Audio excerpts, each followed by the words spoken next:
Hello dear students.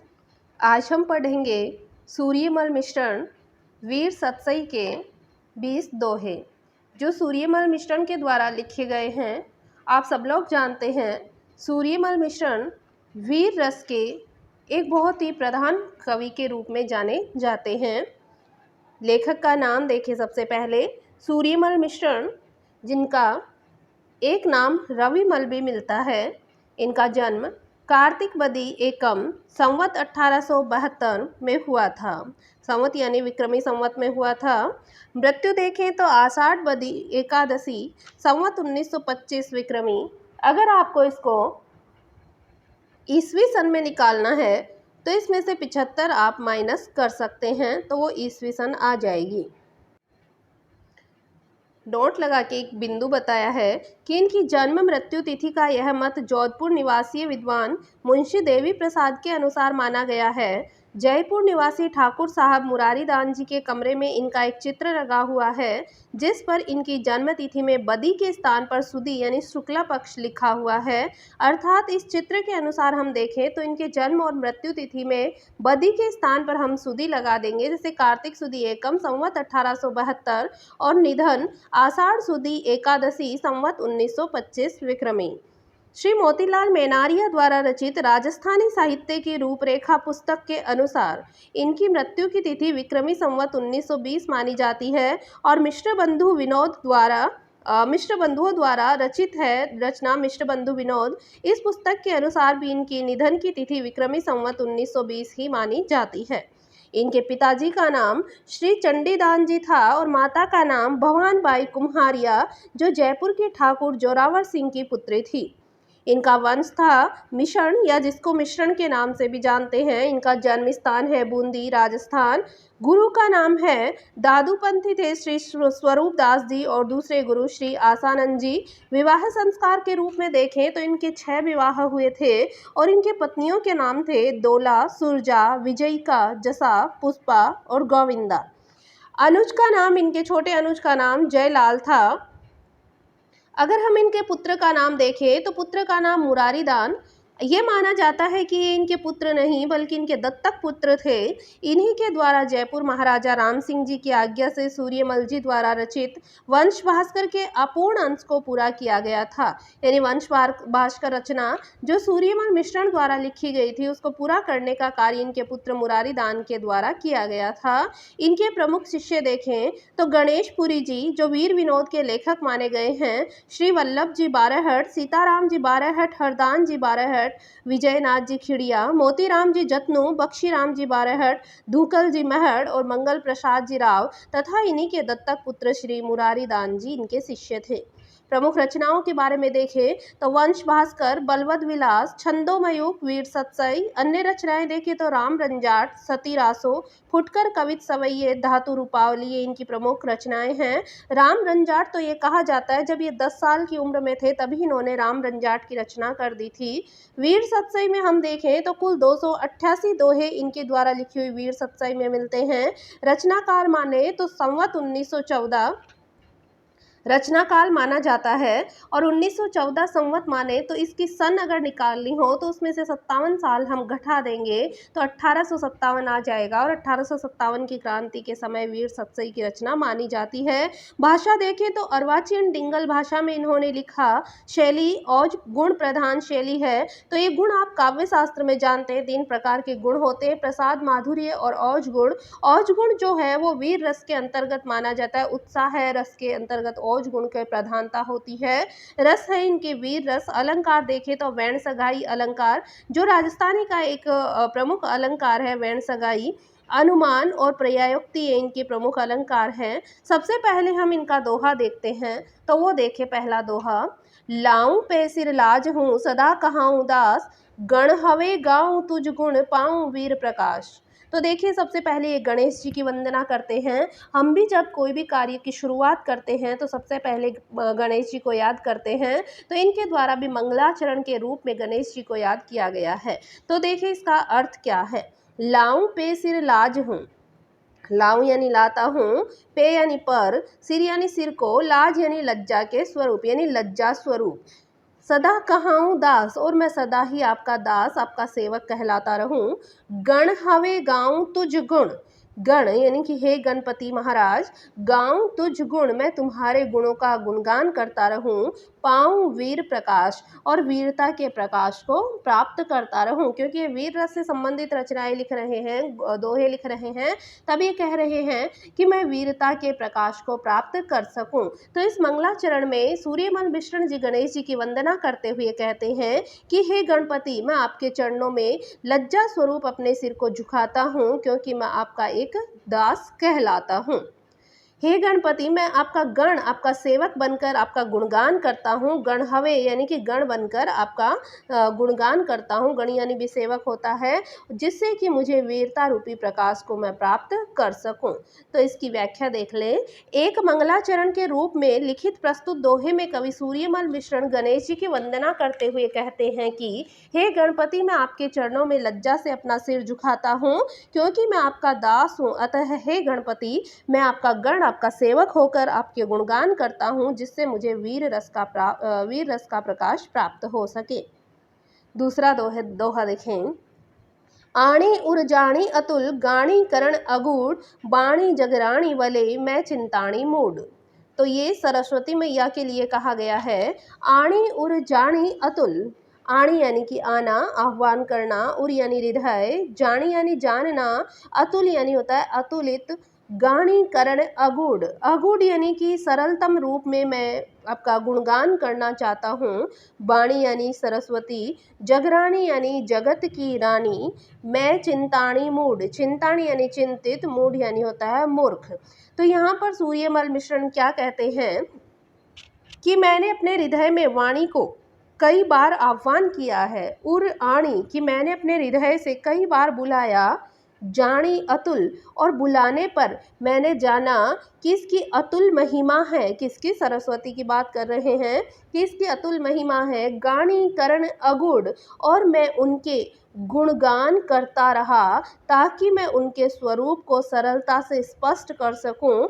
बाणी जगराणी वले, बाणी जगराणी यानी कि संसार के स्वामी, वाणी का मैं चिंताणी मूढ़ कि मैंने मूर्ख ने, मूढ़ यानी मूर्ख, मैं मूर्ख ने चिंता की है कि मैं इस सरस्वती मैया की चिंता करता हूँ। मैं अपने हृदय में जब इनका आह्वान करता हूँ तो मैं इनके अतुलित महिमा को प्राप्त करता हूँ, और उनके गुणगान करके मैं सरलतम रूप में उनकी व्याख्या स्पष्ट करना चाहता हूँ। बाणी जगराणी वाले कि ये सरस्वती जगत की रानी के समान है, और मैं मूर्ख इसकी चिंता करता रहता हूँ। तो सूर्यमल मिश्रण कहते हैं कि मैंने अपने हृदय में वाणी का कई बार आह्वान किया तथा हर बार उसे अतुलित महिमामयी ही पाया। उसके रूप को स्पष्ट करने के लिए मैंने उनका गुणगान गाया, और अब उस संसार स्वामिनी वाणी का मेरे मुख ने पुनः चिंतन किया है। तो यहाँ पर इन्होंने मूढ़ का मुख्य अर्थ के रूप में प्रयुक्त किया है। तीसरा दोहा देखें। बिकम बरसा बीतियो, गण चौचंद गुणीस, बिसहर तिथ गुरु जेठ बदी, समय पलटी शीस। तो यहाँ पर वही 1857 की क्रांति की आपको बात कही थी, वही देखेंगे। यहाँ उसी का वर्णन करते हुए सूर्यमल मिश्रण कहते हैं, बिकम बरसा बीतियो, गण चौचंद गुणीस।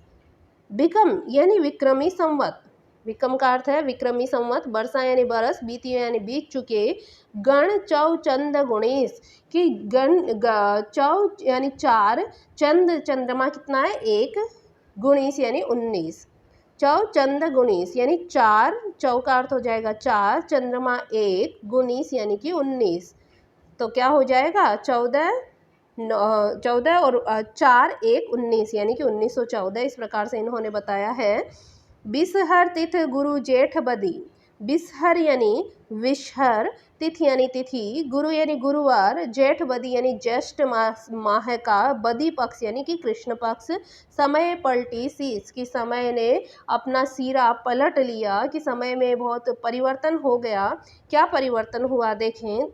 बिकम बरसा बीतिया कि विक्रमी संवत वर्षों बीत जाने पर, गण चौ चंद गुणीस, दोबारा देख लें, चौ का अर्थ है 4, चंद्रमा है 1, 19, ये तो ये बन गया ना 1914 विक्रमी।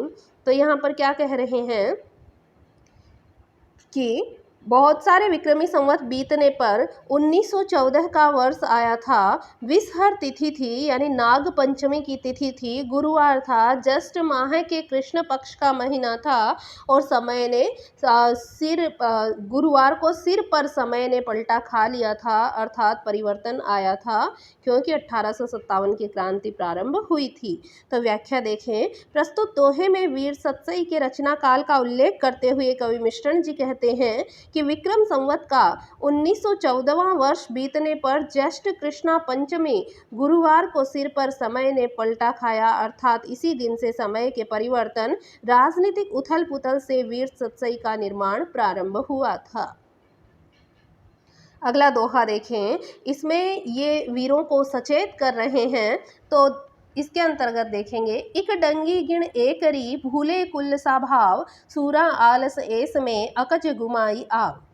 इक डंगी गिण एकरी, इक डंगी यानी कि एक छत्र, गिण एकरी कि एक छत्र राज्य केवल एक ही व्यक्ति ने किया, और वो एक ही व्यक्ति कौन था? अंग्रेज शासक था। भूले कुल स्वभाव, लेकिन हे क्षत्रियों, भूले यानी भूल चुके हो, कुल स्वभाव, स्वभाव यानी स्वभाव, क्षत्रियों आप अपने कुल के स्वभाव को भूल गए। सूरा आलस ऐस में, सूरा यानी है सुरवीर, आलस्य और ऐसो आराम में, अकज गुमाई आव कि तुमने अकज यानी बिना कार्य के ही, गुमाई यानी गुमा दी है, खो दी है, आव यानी आयु को, कि तुमने अपनी आयु को व्यर्थ में ही खो दी है। आलस और ऐश्वर्य में एक छत्र राज्य, एक अंग्रेज शासन अधिकारी ने यहाँ पर आकर तुम पर कर लिया और तुम अपने क्षत्रिय कुल के स्वभाव को भूल चुके।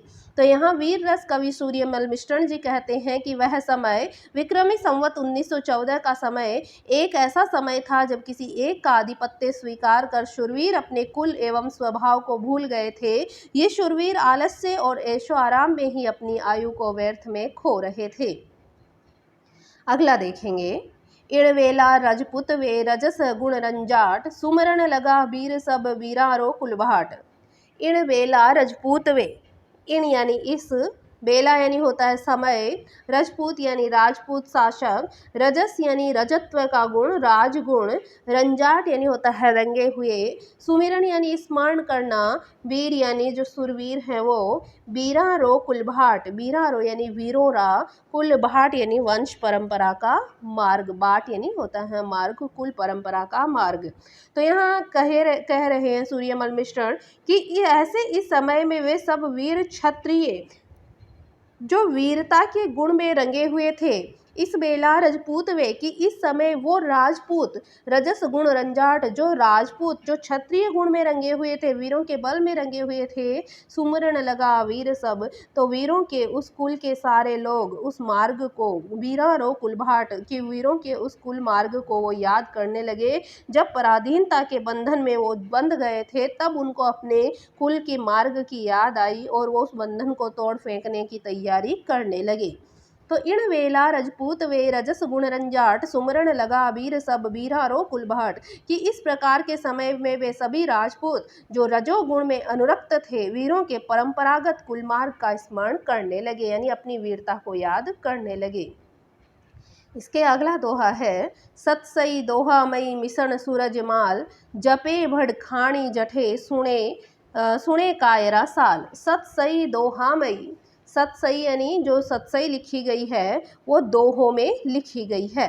तो सतसई दोहामयी मिशन सूरजमाल, और लिखी किसके द्वारा गई है? सूर्यमल मिश्रण के द्वारा। उस समय दोहामय वीर सतसई लिखी गई थी। जपे यानी कि उसको जपने पर, उसका उच्चारण करने पर, भड़खाणी जठे, भड़खाणी यानी वीरों को खाने वाली, वीर भक्षिणी, जठे यानी वहाँ पर, सुने कायरा साल कि सुने यानी सुनने पर, कायरा यानी कायरों के लिए भी, साल यानी होता है शल्य, चिकित्सा, कि जब वीरों को खाने वाली, वीर भक्षिणी सूर्यमल मिश्रण के द्वारा लिखी हुई सतसई का जब उच्चारण किया गया, जब उसका जपन किया गया, तो कायर लोगों में भी शल्य चिकित्सा के समान उनमें भी जोश आ गया, वीरता आ गया। जिस प्रकार से कोई बीमार होता है, अगर उसको हम दवाई दे देते हैं, उसका उपचार कर देते हैं, तो उस समय उसमें फिर से चेतना का संचार हो जाता है। उसी प्रकार से जब सूर्यमल मिश्रण के द्वारा लिखी हुई सतसई को उच्चारण किया जाता है, जब उसको गाया जाता है, तो वीरों में भी वीरता का संचार हो जाता है। जो कायर लोग होते हैं उनमें भी शल्य चिकित्सा के समान उनमें उनका उपचार हो जाता है और उनमें भी वीरता का संचार होने लगता है। तो देखें इसका अर्थ, जब इस प्रकार का समय बीत रहा था, उसी समय सूर्यमल मिश्रण उस दोहामयी वीर सतसई का उच्चारण करते हैं, जो वीर भक्षिणी है तथा जो सुनने पर कायरों के लिए शल्य के समान अर्थात उनके हृदय को भेद देती है। नथी रजोगुण जानरा वा पूरो न उफाण, वे सभी सुनता उफणे पूरा विरे प्रमाण। नथी रजोगुण जानरा, नथी यानी नहीं, रजोगुण यानी जिनमें वीरता का गुण, जानरा जिन व्यक्तियों में, नथी यानी नहीं होता है, जिन नरों में, जिन पुरुषों में वीरता का गुण नहीं भी होता, वह पूरो न उफान कि उनमें भी वीरता का उफान आ जाता है। कब? जब सूर्यमल मिश्रण की वीर सतसई को सुनाया जाता है। वे सभी सुनता उफणे कि जो सभी वीर शासक, सभी जितने भी वीर योद्धा हैं, वो जब सुनते हैं तो उनमें उफान आता है, वीरता का उबाल आ जाता है। पूरा वीर प्रमाण, तो ये पूरे वीरता के ही प्रमाण के रूप में लिखे हुए दोहे हैं। तो कवि मिश्रण कहते हैं कि इस वीर सतसई को सुनते ही वे पुरुष भी वीर के समान उबल पड़ते हैं, जिनमें न तो रजोगुण की प्रधानता होती है और ना ही जिनमें पूरा जोश होता है। जे दोही पख उजला जूझण पूरा जोध, सुनता वे भड़सो गुणा वीर प्रकाशन बोध। जे दोही पख उजला, जे यानी कि जो, दोही यानी दोनों, पक्ष यानी पक्ष, दोनों पक्ष कौन सा? मातृ पक्ष और पितृ पक्ष। उजला यानी उज्जवल हो, यानी वीरता से परिपूर्ण हो। जूझण पूरा जोध, और जो जोध यानी योद्धा अगर जूझने के लिए पूर्ण रूप से तैयार हो। सुनता वे भड़सो गुणा कि अगर वो सुन ले तो फिर तो कहना ही क्या, वीर प्रकाशन बोध, तब तो वीरता का प्रकाश बहुत ही ज़्यादा अधिक मात्रा में फैल जाएगा, 100 गुनी मात्रा में फैल जाएगा।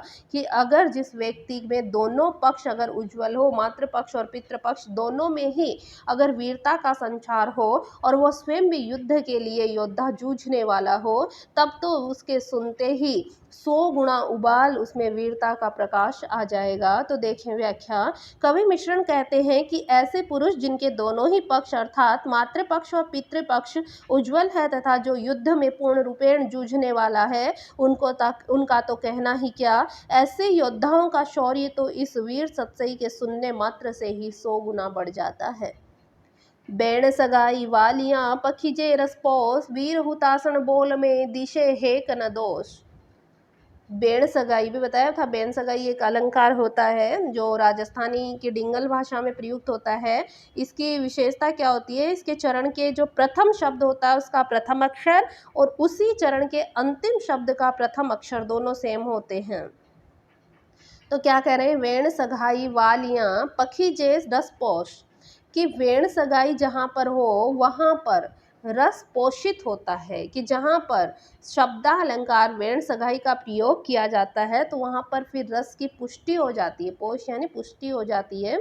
वीर हुताशन बोल में, लेकिन वीर रस के, हुताशन यानी होता है अग्नि, वीरता के रस की जहाँ पर अग्नि होती है, दिसे हेक न दोष, तो वहाँ पर तो एक भी दोष, काव्य दोष दिखाई नहीं देता। जहाँ पर वीरता से संबंधित बातें लिखी होती है वहाँ पर तो दोष होता ही नहीं है, चाहे वेण सगाई अलंकार का प्रयोग करो चाहे नहीं करो। तो ये कह रहे हैं कि वेण सगाई अलंकार है, अगर उसका प्रयोग कर दिया जाए तो रस अधिक मात्रा में पोषित होता हुआ दिखाई देता है, लेकिन वीरता रस की अग्नि जहाँ पर जिस काव्य में हो तो वहाँ तो फिर काव्य दोष दिखाई ही नहीं देता। तो देखें, कवि मिश्रण जी कहते हैं कि राजस्थानी भाषा का प्रसिद्ध शब्द अलंकार वेण सगाई प्रयोग करने से काव्य में रस की पुष्टि होती है, अर्थात रस दिखाई देने लग जाता है, लेकिन लेकिन वीर रस के काव्य में यदि इस नियम का पालन नहीं भी किया जाता है तो भी उस काव्य रस में एक भी दोष दिखाई नहीं पड़ता, अर्थात बिना वेण सगाई के भी काव्य में रस की पुष्टि हो जाती है। वेण सगाई क्या होता है ये भी देख ले। यह डिंगल भाषा का एक विशिष्ट शब्दालंकार है। इसके चरण के प्रथम शब्द का प्रथम अक्षर और उसी चरण के अंतिम शब्द के प्रथम अक्षर से मिलान होता है। जैसे मिलता उरतियां मरद, तो मैं का मिलान हो रहा है। साकुर बाघा सेल, तो सह का आवृत्ति हो रही है, एक जगह से दूसरी में मिल रहा है। मिजमाना जिम मंडिया और खोंबा बाजी खेल, तो यहाँ पर वेण सगाई अलंकार प्रयुक्त हुआ है। आगे देखें अगला दोहा, बंदीजन जातियां चारण, कि चारण बंदीजन जातियों के बारे में बताया है। रण हाली जे चारणा चाहे अब लग चैन, करे सुहड़ जिसड़ी कहो विद सो दूर वणे न, कि यहाँ पर चारण जाति के बारे में बताएगी। चारण जाति कैसी है, क्या कहते हैं चारणों के बारे में। रण हालीजे चारणा, हालीजे यानी होता है चलना, हालीजे यानी चलना। चाहे अब लग चैन, कि चाहे अब लग यानी अब तक, तो चैन यानी आराम। करे सुहड़ जिसड़ी कहो, सुहड़ यानी जो सुरवीर हैं वो, जिसड़ी कहो कि जो जैसा कार्य करता है उसके बारे में चारण लोग वैसा ही कहते हैं। विद सो दूर बेण न, बेण यानी बन, कि अब ऐसा अगर तुम अब कार्य नहीं करोगे तो फिर कार्य पूरा नहीं बन पाएगा। विद सो दूर बने न, कि अब तुम विद यानी कार्य से दूर ही रहोगे तो फिर बने न, तो फिर कार्य बन नहीं पाएगा। तो क्या कहते हैं कि रण हाली जे चारणा, कि हे चारणों अब युद्ध की तरफ तुम चलो। चाहे अब लग चैन, कि अब तक तो तुमने आराम ही आराम देखा है। करे सुहड़ जिसड़ी कहो, कि वीर जैसी करनी करता है उसका वैसा ही बखान करो। विद सो दूर बने न, कि ये काम अब दूर रहने से नहीं बन सकता है। आधा चारण खाब का विंडी मौज वटंत, दूरा केम दकालना हुचकंता बढ़हंत। आधा चारण खाब का, कि हे चारणों आधा चारण खाब का बीड़ी मौज वटंत, वटंत यानी वितरित होना, बटना। बीड़ी यानी कि जो नशीले पदार्थ होते हैं, खाने के पदार्थ, तांबुल वगैरह। तो यहाँ पर कहा जा रहा है कि ये चारणों, जब खाने के पदार्थ और तांबुलों के बंटवारा होता है, जो वो बांटी जाती है, उसका वितरण किया जाता है, तब तो तुम हमेशा आगे आगे रहते हो। दूरा के मदकालना, कि अब तुम दूर क्यों भाग रहे हो। जब हुचकंता बढ़हंत, कि हुचकंता यानी हिचकिचा रहे हैं, भड़ यानी वीर, हंत यानी हतोत्साहित हो रहे हैं। जब वीर पुरुष अभी हतोत्साहित हो रहे हैं तब तुम दूर क्यों भाग रहे हो। जब तुम्हें कुछ खाने पीने के लिए मिलता है तब तो तुम दौड़ दौड़ कर आगे आ जाते हो, और जब तुम्हें वीरों को उत्तेजित करने की बारी आती है, वीरों को उल्लासित करने की, उनको प्रोत्साहित करने की बारी आती है, तब तुम दूर क्यों भाग रहे हैं। तो खाने के पदार्थों और तांबुल की मौज के वितरण के समय चारण आगे आगे रहते हैं, परंतु अरे वीरों के हिचकिचाने के समय प्रोत्साहित करने वाले वे लोग दूर कैसे हैं। अब जब वीरों को प्रोत्साहित करने की आवश्यकता है तब आगे क्यों नहीं आते। अगला देखें, भोला की चेहरो भड़ा ईखो चारण एण, केहो कड़ता कायरा वाढ़ा चाबुक बेण। तो यहाँ कह रहे हैं कि भोला की चेहरो बढ़ा ईखा चारण एण, कि तुम हे भोले वीरों, तुम चारणों की क्या बुराई कर रहे हो। ईखो चारण एन, कि आकर चारणों को एक बार देखो तो सही। के हो कड़ता कायरा, कि कहाँ हम, कड़ता यानी भागते हुए, कायरा यानी कायरों को, बाढ़ा चाबुक बेण, बेण यानी वाणी के द्वारा, चाबुक यानी चाबुक, चाबुक रूपी वाणी के द्वारा, बाढ़ा यानी होता है काट देना। कि हे भोले वीरों, तुम चारणों की बुराई क्या करते हो। चारणों को देखो तो सही, हमारी वीरता भी देखो, हम कितने ही भागने वाले कायरों को वचनों के चाबुक से ही काट डालते हैं। अगला अब भाट के बारे में आता है। चारण भाट, ये आप जानते हैं, जो राजा महाराजा की प्रशंसा में गीत गाया करते थे। तो भाटों को क्या कहा गया है। भाट घना दिन भाकता, कुल भूला भूकंत, रैया नेड़े वीर ही जाना विरद जपंत। तो यहाँ भाटों के लिए क्या कह रहे हैं।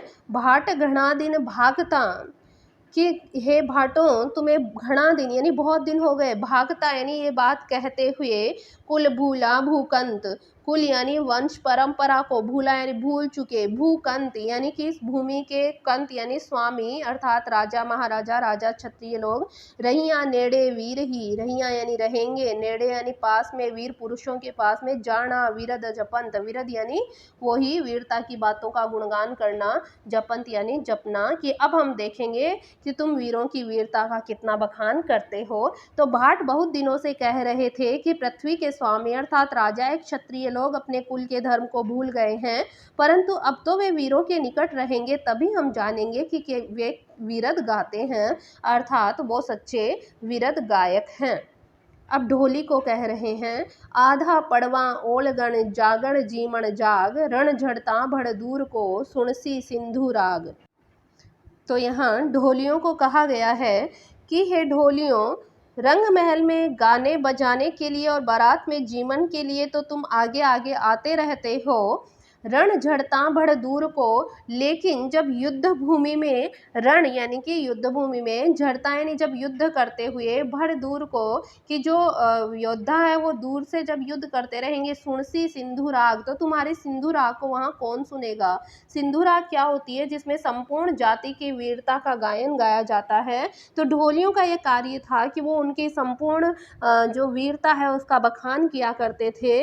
तब ढोलियों को भी कहा है सूर्यमल मिश्र ने कि हे ढोलियों, रंग महल में गाने बजाने के लिए और बारात में जीवने के लिए तुम हमेशा आगे रहते हो, पर जब युद्ध भूमि से अब दूर क्यों हो, युद्ध में गिरते समय कौन वीर दूर से तुम्हारे सिंधु राग को सुन सकेगा। अगला है, ढोलन ढोली नू कहे, पुलो उतावड़ माँ है, भीड़े वाह दुआह चर, भीड़े नाह सना है। ढोलनी ढोली नू कहे कि ढोलनी, ढोलिन जो ढोली की स्त्री होती है वो ढोली से कहती है कि नू कहे कि ऐसे कहती है, पुलो उतावल माँ है कि तुम थोड़े से उतावले होकर चलो, भीड़े वाह दुआह चर, भीड़े ना है सना है, कि भीड़े वाह है कि जो सेवक हैं वो योद्धाएं अब भिड़ने के लिए, युद्ध के लिए जा रहे हैं, दुआह चर कि वो घोड़ों को अब कस रहे हैं, भीड़े नाह सना है, और जो नाथ हैं, जो स्वामी हैं यानी जो राजा हैं, वो अपने कवच को भिड़ने के लिए कस रहे हैं। तो ढोल, इसका अर्थ देखें, व्याख्या, ढोलिन ढोली से कहती है कि उतावले होकर चलो, देखो सेवक योद्धा के घोड़े को कस रहा है और स्वामी कवच को कस रहा है, वीर युद्ध में जाने के लिए तैयार हो रहा है, हमें भी उसे प्रोत्साहित करने के लिए जल्दी ही पहुंचना चाहिए। अब वीर के प्रतीक सिंह के बारे में बताया गया है। नी धड़क सुतो के हरी, तो भी वमी हुआ पाँव, गज गेंडा धीर न धरे, व्रज पड़े बग वाव। नी धड़क सुतो केहरी, केहरी यानी होता है सिंह, नी धड़क यानी निर्भय होकर, सिंह सो रहा है, तो भी वमी हुआ पाँव, कि तो भी यानी तब भी, वमी हुआ पाँव कि पाँव हैं वो वापस पीछे की ओर जा रहे हैं, गज गेंडा धीर न धरे कि गज और गेंडे धैर्य को धारण भी नहीं कर पा रहे हैं, वज्र पड़े वगवाव कि वगवाव यानी कि वध की सुगंध, वाव यानी सुगंध, वग यानी वध की, वज्र पड़े यानी वज्र की सी कि वज्र के समान वध की सी सुगंध आने से, अर्थात केवल शेर की सुगंध मात्र से ही गज और गेंडे उधर की ओर नहीं आ रहे हैं, वो डर के मारे वापस उनके पांव पीछे की ओर जा रहे हैं। अर्थात यहाँ पर वीर को क्या बताया गया है, शेर के समान, सिंह के समान बताया गया है। तो सिंह निर्भय होकर सोया हुआ है, वह गहरी नींद में है, तो भी हाथी और गेंडे धीरज धारण नहीं कर पा रहे हैं और भय के मारे उनके पैर पीछे की ओर पड़ रहे हैं। उस समय सिंह की गंध ही उन पर वज्र के समान गिरती हुई दिखाई देती है। सिंह स्वयं नहीं है, पर उसकी गंध से ही हाथी और गेंडे जैसे पशु घबरा जाते हैं। अर्थात जो कायर लोग हैं और वीर पुरुषों के सामने टिकते नहीं हैं। पग पाछा छाती धड़क, कालो पीलो दीह, नैण मिचे सामो सुने, कवण हकाल सिंह। पग पाछा छाती धड़क कि पग यानी पैर पीछे जा रहे हैं, छाती धड़क हृदय धड़कन कर रहा, छाती धड़कने लग गई है, कालो पीलो दीह कि काला पीला और दीह यानी दीर्घाकार कि जब काला, पीला और दीर्घाकार दिखाई देता है तो पाँव पीछे की ओर जा रहे हैं, छाती धड़क रही है, नेण नीचे, आंखें बंद हो रही है। सामो सुने, जब कोई ये कह देते ना, ये सुनते ही कि सिंह सामने से काला, पीला और दीर्घकार सिंह सामने से आ रहा है, तो ऐसा सुनते ही छाती धड़कने लगती है, पैर पीछे जाने लगते हैं। कवण हकाल सिंह, कि उन सिंह को, कवण यानी कौन, हकाल यानी ललकार सकता है, सिंह यानी सिंह को, कि ऐसे सिंह को कौन ललकार सकता है, अर्थात ऐसे वीर पुरुष का कौन सामना कर सकता है। तो काला, पीला और दीर्घाकार सिंह सामने आ रहा है, यह सुनते ही पैर पीछे पड़ने लगते हैं, छाती धड़कने लगती है और आंख बंद हो जाती है। उस सिंह को सामने आकर कौन ललकार सकता है, कौन ऐसा साहस कर सकता है। हेलो घर घर को हुए पूछा छक पैगाम, हाथी हातल आहणे नाहर जिनरो नाम। हेलो, हेलो यानी सखी, सखी, हे सखी, घर घर को हुए, कि घर घर में पहुंचा छक पैगाम, पहुंचा यानी पहुंचा, छक पैगाम, छक यानी होता है भरा हुआ, कि सबके घर में ये बल भरा हुआ है। हाथी हातड़ आहणे, कि हाथी को, हातल यानी होता है हाथ की हथेली की जोर की थाप मार कर ही आहणे यानी मार दिया जाता है। नाहर यानी सिंह, जिनको नाम, की जिनका नाम सिंह होता है। तो यहाँ पर कहा गया है कि हे सखी, क्या घर घर यानी सबके पहुँचों में बल होता है। पहुँचा जानते हो, कलाई पकड़ के पूंछा पकड़ना, वही पहुँचा। क्या सबके पहुँचों में पूर्ण बल होता है? क्या सब सिंह कहलाने के लायक होते हैं? जो हाथी को हथेली के थाप से मार देते हैं, उसी का नाम सिंह होता है। इसका अन्य अर्थ ये, जिसका नाम सिंह होता है वही हाथी को हथेली से मार सकता है। अगला देखें, खोयो में घर में अवट, कायर जम्बुक काम सिंहा केहा देसड़ा, जेठ रहे सोधाम। खोयो में घर में अवट, कि घर में रहते रहते, अवट वैसे अवट शब्द का अर्थ होता है गड्ढा, जिसमें जो पशु होते हैं वो अपना गड्ढा बनाकर रहते हैं, वो वाला।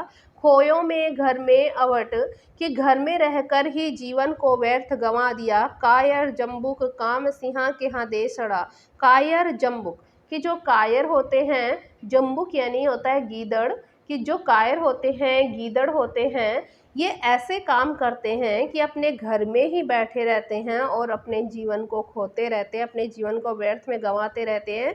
सिंहा केहा देसड़ा, कि सिंह के कौन से देश होते हैं? सिंह का तो कोई घर नहीं होता, उनकी तो कोई गुफा नहीं होती। जेठ रहे सो धाम, वो तो जहाँ रहते हैं वही उनका निवास स्थान बन जाता है, वही उनका देश बन जाता है। खोयों में घर में अवट, कि जो गीदड़ हैं, कायर हैं, वो घर में ही रह जाते हैं और अपना जीवन व्यर्थ में गंवा लेते हैं, अर्थात गिद्दड़ वगैरह अपनी गुफा बनाकर रहते हैं।